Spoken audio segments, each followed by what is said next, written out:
বুদ্ধ জয়ন্তী উপলক্ষে দুদিনের বালি শিল্প কর্মশালা।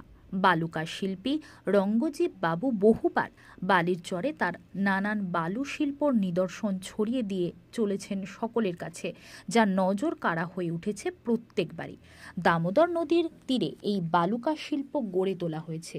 আয়োজক ক্যানভাসের প্রকৃতি। এই কারুকার্য ফুটিয়ে তুলতে বহু ছেলে মেয়ে অংশ নিয়েছেন, যারা বালুকা শিল্পী রঙ্গজিৎ বাবুর কাছ থেকে এই শিল্পকর্ম শিক্ষা নিচ্ছেন।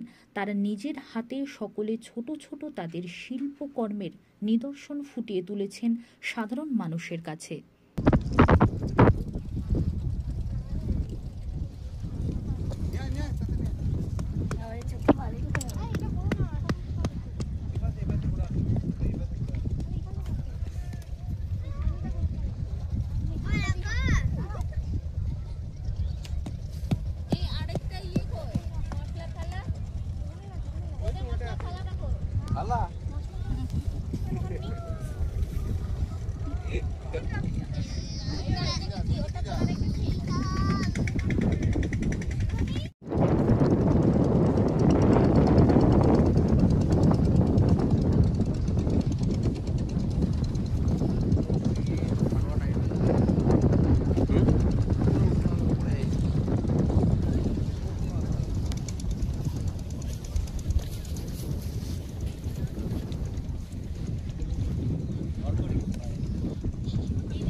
একটা বিশেষ দিন, বুদ্ধ পূর্ণিমা, শ্রী বুদ্ধের জন্মদিন, আজকে জন্মোৎসব।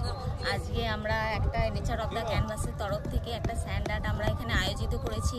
এখানে তাও 15-20 জন আর্টিস্ট মিলে, এখানে বিভিন্ন প্রান্ত থেকে বিভিন্ন আর্টিস্টরা এসছে। এখানে আমরা এক জায়গায় সমবেত হয়ে বুদ্ধদেবকে ডেডিকেট করে আমরা একটা আর্ট করছি, স্যান্ড আর্ট করছি।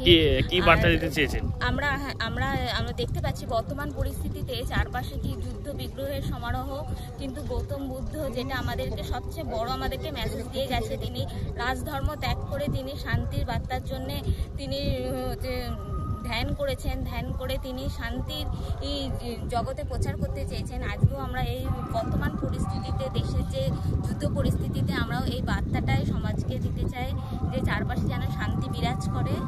এটা আপনারা কি দিয়ে করছেন? এটা আমরা সমর্থতায় বালি দিয়ে আর আঠা দিয়ে স্যান্ড আর্টের ওপরে। বালি দিয়ে কেন? কারণ হচ্ছে বালি একটা প্রকৃতির জিনিস, প্রকৃতি এর থেকে বড় প্রকৃতির দান এখানে বালি আর জল, মেন দুটো এটাই আছে। তাই হচ্ছে প্রকৃতি কেন্দ্রিক পুরো জিনিসটা হচ্ছে। কোথা থেকে এসেছেন? আমি এসেছি নবদ্বীপ থেকে। আমি শ্যামপুর থেকে এসেছি। আমি গোহাট থেকে।